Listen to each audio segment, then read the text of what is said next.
In the previous video, we learned how to use Newton's method to find the roots of polynomial equations, like this one. We derived the Newton-Raphson formula, demonstrated how to use it to iterate toward the roots, explored how the initial guess affects the solution that we reach. We also looked at phenomena like instability, and we covered a lot more. However, we still haven't done anything with non-polynomial functions. In this video, we shall focus on non-polynomial functions, like sine curves, and learn how to use Newton's method to find their intersections with other curves. After that, we shall explore logarithmic curves, like this one.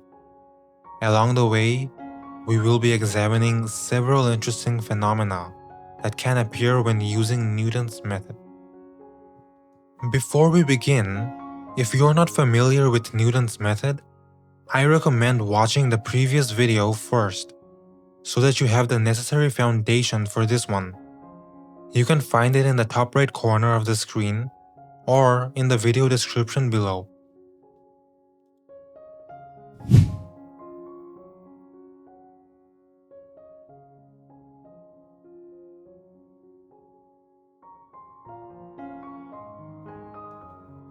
Let's say we have a sine function, and we also have a linear function, which intersects the blue one at 3 points. At each of these 3 intersections, the y-coordinate of the blue function is the same as the y-coordinate of the orange one. This means their difference is equal to 0. So let's define a new function equal to that difference. Now, we will focus on this new one. The function looks like this, and it has 3 roots at the same x values as the intersections from before. Differentiating f of x gives us the derivative of the function. Now recall the Newton-Raphson formula from the previous video. We can simply substitute the expressions for f of x and its derivative into this formula.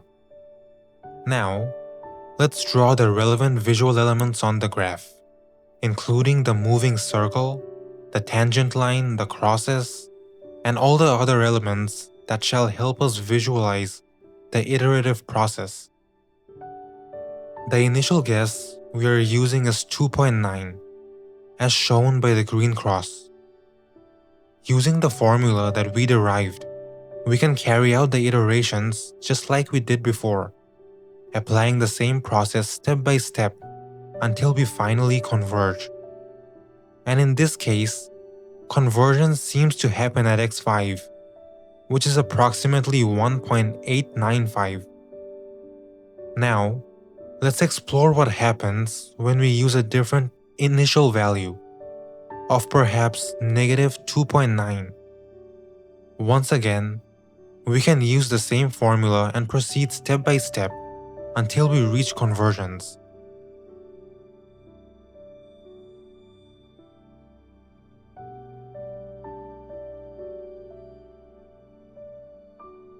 This time, we converge at x5, which is approximately negative 1.895. So we reach a different root from the one that we found earlier. So far, we have looked at 2 simple cases of convergence. Now, let's explore a more interesting case, with an initial value of about 0.8. We might expect this to take us to the root that's at the origin. But whoops, it looks like we have gone way past the origin, to the other side. And now we have come back close to where we started. Once again, we go far past the origin to the other side. This does not seem to be converging as smoothly or as quickly as before. But now it kinda looks like we're getting close. And okay, that's good. We have converged, but this was not smooth like before. The reason that we struggled here is that at the initial value, the tangent line cuts the x-axis on the other side of the root, which creates some instability. But what would happen if we chose an initial value closer to the origin, such as 0.5? We swing around the origin like before, but this time it does not look as unstable. In fact, we seem to be converging quite quickly, even faster than in the examples that we tried earlier. This shows that the choice of initial value has a major influence on the stability of the Newton-Raphson method. So far, we have seen that 3 initial values can lead to 3 different roots. Which root we reach is strongly influenced by how close the initial value is to each root. So if we systematically try many different initial guesses across the range from x of -3 all the way to x of 3, we might expect to see something like this. This agrees with our intuition about which way the ball should fall, based on the gradient that it experiences. However, there's something important that I need to point out. Let's say we have an initial value of -0.865. Which root do you think we're gonna reach? Intuitively, I feel like we should reach the red root. So to check that, let's run the iterations.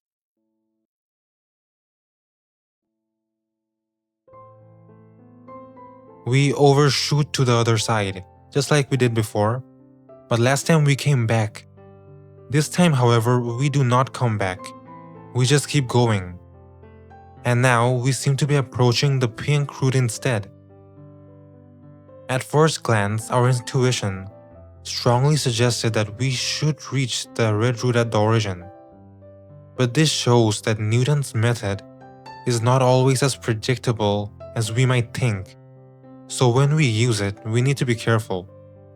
And that brings us to the end of the first example with sinusoidal functions. Now, let's move the axis. We will also change the function to something else. And this new function is a logarithmic one. Our goal is to find where a line intersects it. As before, intersections happen when the difference between the two functions is equal to 0. So the difference between them is the actual function whose roots we want to find. It looks like this one, and its roots occur at the same x values as the intersections from before. Differentiating it gives us the derivative. And as always, here is the Newton-Raphson formula. We can plug the expressions we derived into this formula. This gives us the main iterative formula that we will be using. The first initial value we will use is 0.8. And just like before, let's draw the graphical elements so that we can visualize the iterations as we use the formula. This is better for our understanding than just blindly applying the formula. Guess which root we're gonna reach? We seem to travel quite a long distance, and we even go past one root. But now we come very close to the root on the right. Is this truly the root we will reach? Yes, it is. I know the method can be unpredictable sometimes, but not in this case. Now, let's try an initial value of -1.05. Intuitively, we might expect this to converge to the left root. But by now, we know that intuition does not always work. Whoa, we went way past the root, and the process looks unstable. But now we're getting closer to it, and closer, and closer. And now it seems that we did reach the root that we were expecting.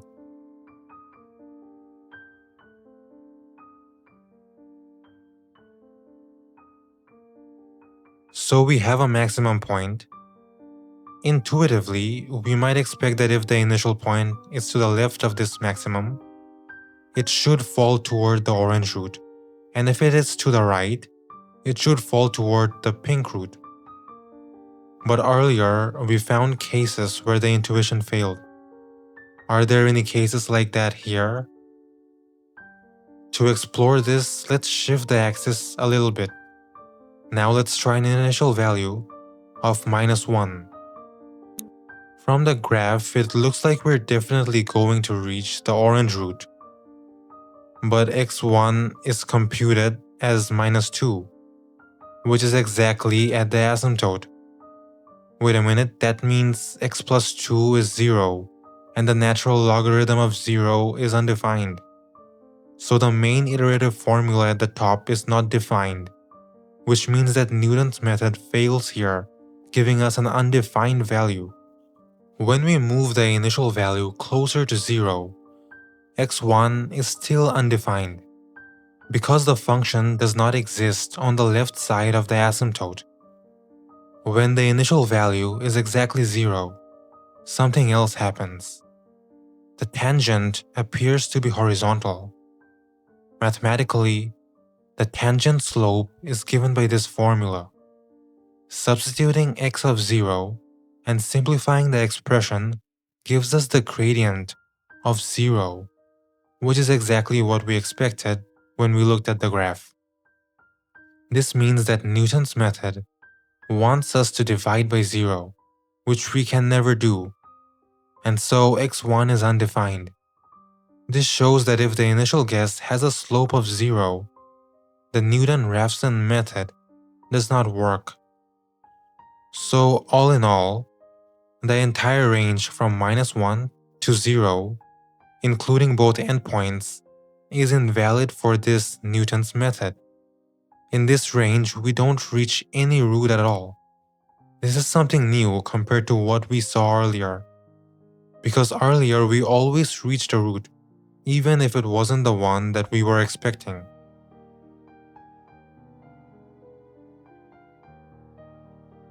Let's revert the axes back to how they were originally. Then, let's systematically try many different initial values. The red balls do not reach any root, but outside the red region, the balls do reach the roots that we would intuitively expect. And that brings us to the end of the second example. Now, let's shift our attention to something that seems unrelated, but actually isn't. I bet you know the square root of 4. It's 2, right? And I also bet that you know what the square root of 9 is. It's 3. We all know that. But what if we want to find the square root of a number between 4 and 9? We know that the answer must be between 2 and 3, but we don't exactly know exactly what it is. We could use a calculator to do this, but there's also an easy way to do it by hand, without a calculator, by using Newton's method. And that's what we're gonna explore in the next video. Before we move on, please consider liking, commenting, and subscribing to the channel. It supports the channel and helps me continue making content like this in the future. In the next video, we will learn how to find the square root of any number without a calculator by using Newton's method. That video should be on your screen right now, and so be sure to watch that next.